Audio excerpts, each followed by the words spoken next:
అయ్యా నా గుడి మేస్త్రి పనులు కొంచెం నేర్పియండి అయ్యా. దానికెందుకు అంత దీనంగా అడుగుతున్నావా?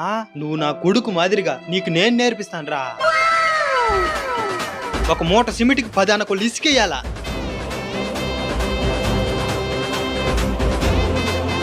పని చేసేది మెయిన్ కాదు, పనంతా అయిపోయిన తర్వాత వీటిని నీట్గా క్లీన్ చేసి ఎత్తి పెట్టుకోవాలా. పని మొత్తం నేర్చుకున్నావు కదా? నేర్చుకున్నానయ్యా. సరే, టైం అయింది, పోయి తినేసి రాబో. తినేదానికి కూడా ఏమీ లేదయ్యా. అబ్బా, సరేరా మా ఇంటికాడ పోయి తిందాం.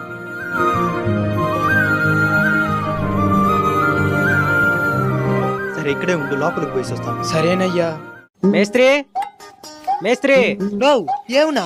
రేపు ఒక పని ఉంది, మేస్త్రిని పనికి పిలుద్దామని వచ్చిన. ఇటానా ఆయన ఎందుకు నా పిలుస్తావా? ఆయనకి పని తెలీదు, కూలి కూడా 2000 తీసుకుంటాడు. పని కూడా ఫాస్ట్ గా చెయ్యన్నా. అవునంటావు ఏందినా? ఈ రోజు కూడా ఒక నేమర్చి